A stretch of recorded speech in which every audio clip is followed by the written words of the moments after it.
আসসালামু আলাইকুম, কেমন আছেন সবাই? আশা করি ভালো। আজকে আমি পটলের দোরমা বানিয়ে দেখাবো। পুরভরা পটলের দোরমা, এটা কিন্তু খেতে বেশ মজা। এটা অনেক অসাধারণ একটি রেসিপি। আশা করছি আপনাদের ভালো লাগবে। আমি যে কোনো রান্না খুব সহজভাবে করার চেষ্টা করি, যেন সবাই রান্না করতে পারে। এটার লুকটা দেখে বুঝতে পারছি এটা কতটা ডিলিশিয়াস। গরম ভাতের সাথে কিন্তু এই দোরমাটা অনেক ভালো লাগে। প্রথমে আমি পটলগুলি খোসা ছাড়িয়ে নিচ্ছি। এটা কিন্তু পুরোপুরি খোসাটা ছাড়ানো যাবে না, তাহলে কিন্তু এটা ভেঙে যাবে এবং পুরটাও বের হয়ে যাবে। তাই আপনারা আমি যেভাবে করছি সেভাবে করে নেবেন। এটা আসলে মুখে বলে সম্ভব না, আপনার দেখে বুঝে নেবেন।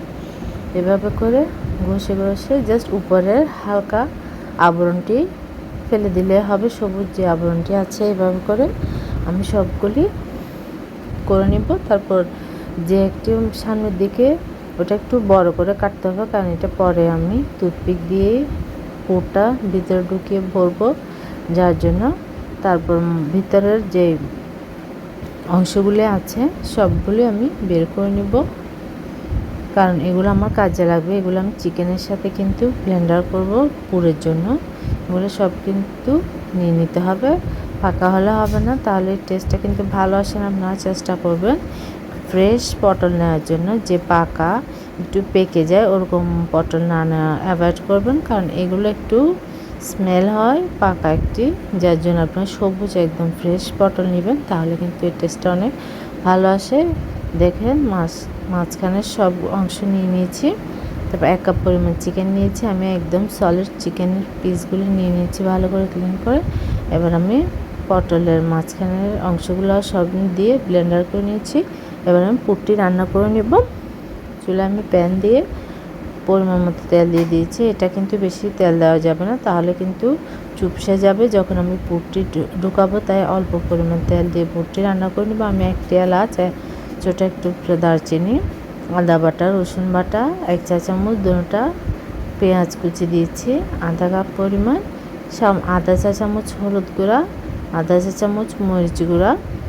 যেহেতু এটা আমি আবার পুর ভরে কিন্তু আমি পটলটা আবার রান্না করব, যার জন্য আমি মশলাটা একটু পরিমাণে কমিয়ে দিচ্ছি। ধনে গুঁড়া আধা চা চামচ, মাংসের মশলা আধা চা চামচ, লবণ স্বাদ অনুযায়ী দিয়ে আমি মশলাটি কষিয়ে নেব। এটা কিন্তু অনেক টেস্টি, এটা কিন্তু খেতে বেশ ভালো লাগে। এখন কিন্তু পটল পাওয়া যাচ্ছে। আপনারা এই পটলের রেসিপিটি একঘেয়ে রেসিপি খেতে খেতে ভালো লাগে না, যার জন্য আপনারা চাইলে এই পটলের দোরমা রেসিপিটিও করতে পারেন। আশা করছি আপনাদের ভালো লাগবে। আমি সামান্য পানি দিয়ে দিলাম। এটা যখন মশলাটি কষে আসবে, উপরে তেলে উঠে আসবে, তখন আমি পুরটি দিয়ে দিব চিকেনের। মশলা কষানোর উপর কিন্তু যে কোনো রান্নার টেস্টটা অনেক নির্ভর করে কতটুকু টেস্টি হয়। ধৈর্য ধরে সুন্দরভাবে কষিয়ে যদি যে কোনো রান্না করেন, এর টেস্টটা কিন্তু অনেক ফ্লেভারফুল হয়। তাই আপনারা যে রান্নাটাই করেন না কেন একটু সময় নিয়ে একটু ধৈর্য ধরে করবেন, তাহলে কিন্তু এর টেস্টটা অনেক ভালো আসে। আমি কিন্তু মশলাটি কষিয়ে নিয়েছি, কষিয়ে কিন্তু পুরটা দিলাম, দিয়ে আমি ভালো করে নাড়াচাড়া করে নিচ্ছি। ভালোভাবে মশলার সাথে মিক্স করে দিচ্ছি, না হয় কিন্তু এটা আবার ভালোভাবে মিক্স হবে না, কিমাটি শক্ত হয়ে যাবে, যার জন্য এটা নরম থাকা অবস্থায় সব কিছু ভালো করে মিক্স করে নেব। দেখতে পাচ্ছেন এভাবে করে আমি পুরটি রান্না করে নেব। এটা কিন্তু খুব সহজ, কিন্তু খেতে অনেক মজা। আপনারা কিন্তু এটা খিচুড়ি বা পোলাওর সাথেও খেতে পারেন, কারণ এটা অনেক টেস্টি। এটা যেহেতু চিকেন দিয়ে করছি, এটা আপনারা যে কোনো ভাতের সাথে আপনারা খেতে পারেন, সাদা ভাতের সাথেও খেতে পারেন। সামান্য আধা চা চামচ পরিমাণ আমি গরম মশলা অ্যাড করেছি, এটা কিন্তু লাস্টে দিচ্ছি। তারপর জিরা গুঁড়ো দিয়েছি আধা চা চামচ, দিয়ে আমি সব কিছু ভালো করে মিক্স করে নিচ্ছি, কারণ এখানে যেহেতু চিকেনের পুরটা দিচ্ছি, যার জন্য মাংসের যে মশলাগুলি লাগে সব কিছু আমি অ্যাড করেছি, তাহলে এটা কিন্তু অনেক টেস্টি হয়। আর পরিমাণটা কিন্তু আমি সবসময় বলি, আপনাদের যদি বেশি পরিমাণে হয় তাহলে বেশি নেবেন।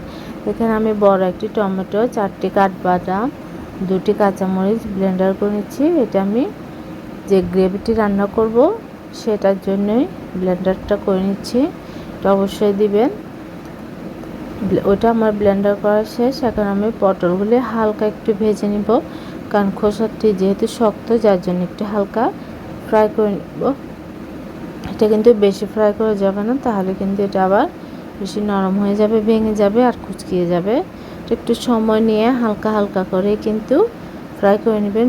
চুলার আঁচটা কিন্তু বেশি হাই করবেন না, তাহলে পুড়ে যাবে, ভিতরে কিন্তু শক্ত থেকে যাবে, আবার বেশি উপরে কালার চলে আসবে, ভালো লাগবে না, দেখতেও সুন্দর লাগবে না, খেতেও ভালো লাগবে না। আমার ফ্রাই করা হয়ে গিয়েছে, আমি ঠান্ডা করে এখন পুরটি ঢুকিয়ে নিচ্ছি। আমি পুরে কিন্তু আর কোনো পানি অ্যাড করিনি।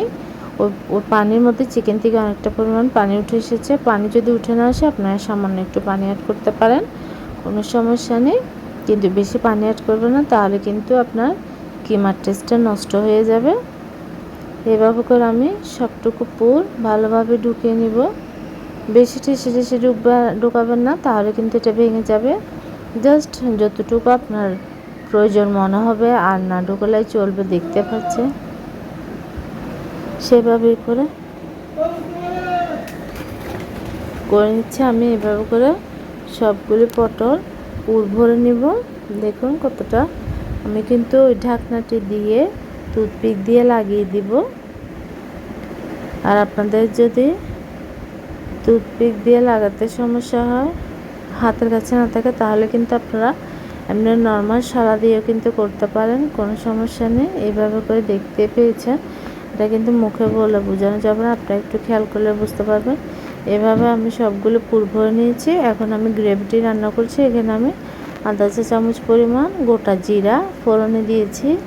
আবার আমি এলাচ 2টি, দারচিনি 2 টুকরা, একটা তেজপাতা ফ্লেভারটা তেলের মধ্যে দিয়ে, ফ্লেভারটা যখন আসবে তখন আমি 1 কাপ পরিমাণ পেঁয়াজ কুচি দিয়ে দিয়েছি, একদম কুচি করা পেঁয়াজ দিয়ে জাস্ট হালকা একটু ভেজে নিব। পেঁয়াজের একটি যে ফ্লেভার আছে ওটা যেন চলে যায়। তারপর আদা বাটা, রসুন বাটা 1 চা চামচ করে দিচ্ছি, যেহেতু একটু গ্রেভিটা একটু বেশি হবে, মাখা মাখা হবে, যার জন্য আপনারা আপনাদের পটলের পরিমাণ অনুযায়ী সব কিছু অ্যাডজাস্ট করে নেবেন। পটল যদি বেশি হয় তাহলে আপনারা এই ডবল নিয়ে নেবেন। আর আমি যে পেস্টটা করেছি টমেটো, বাদাম, কাঁচামরিচের, সেটা দিয়ে দিলাম। দিয়ে আমি এবার নাড়াচাড়া করে নিচ্ছি। এবার আমি সব গুঁড়া মশলাগুলো অ্যাড করবো। এটা দেওয়ার পর জাস্ট হালকা একটু ভেজে নেওয়ার পর দেখতে পাচ্ছেন হলুদ গুঁড়ো আধা চা চামচ। এটাতে কিন্তু অতিরিক্ত মরিচ লাগবে না, এটা মরিচের পরিমাণটা আপনারা মিডিয়ামে দিবেন, আপনার ঝাল মরিচ হলে আরও কম দিবেন। এখানে আমি 1.5 চা চামচ পরিমাণ মরিচ গুঁড়া, 1 চা চামচ পরিমাণ ধনে গুঁড়া, 1 চা চামচ ফুল দিয়েছি আমি একদম উঁচু করে। ধনে গুঁড়োটা আপনার আবার মাংসের মতো করে রান্না করব আমি সব কিছু দিয়ে, কিন্তু খুবই টেস্টি। লবণ দিয়েছি সামান্য, স্বাদ অনুযায়ী লবণটা আপনার বুঝে শুনে দিবেন, বেশি দিবেন না, কারণ কিমাতেও লবণ আছে।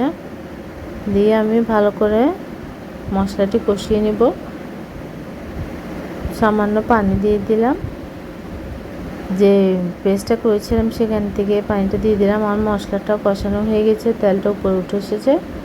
এখন আমি পুরবলা পটলগুলো দিয়ে দিলাম, দিয়ে আমি ঢাকনা দিয়ে দিব। এটা কিন্তু খুব আলতো হাতে রান্না করতে হবে, না হয় কিন্তু ভেঙে যাবে। উল্টানোর সময় খুব সাবধানে আপনারা উল্টাবেন, তাহলে কিমার পুরটাও বের হয়ে যাবে, আপনার পটলটাও কিন্তু খুলে আসবে। এভাবে করে আস্তে আস্তে করে কিন্তু মিডিয়াম আছে, এটা কিন্তু অতিরিক্ত হাই আছে দিবেন না, তাহলে মশলাগুলো পুড়ে যাবে। কারণ এখানে আমি পানির পরিমাণটা খুবই কম অ্যাড করব। এটা আমি গ্রেভি মাখা মাখা রাখবো, যার জন্য দেখতে পাচ্ছেন এরকম একটা দিয়ে আপনারা চিমটি দিয়ে চাইলে উল্টিয়ে দিতে পারেন।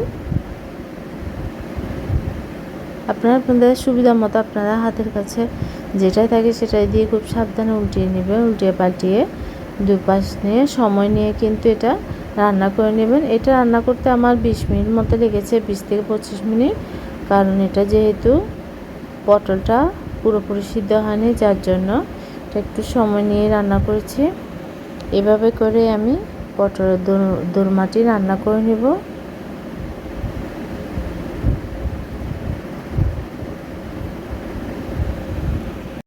সামান্য পরিমাণ আমি পানি অ্যাড করেছিলাম, কারণ এটা আপনার মশলার যে ফ্লেভারটা আছে ওটা চলে যাওয়ার জন্য।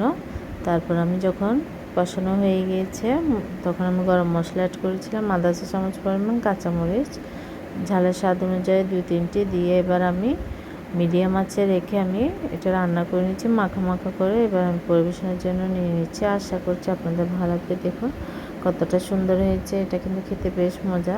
অবশ্যই আপনারা আমার রেসিপি ফলো করে একবার হলেও রান্না করবেন আর আমার চ্যানেলটি সাবস্ক্রাইব করবেন, পাশে থাকা বেল আইকনটি প্রেস করে দিবেন, তাহলে নোটিফিকেশান অন হয়ে যাবে। নিত্য নতুন রান্নাগুলো আপনারা খুব সহজে দেখতে পাবেন।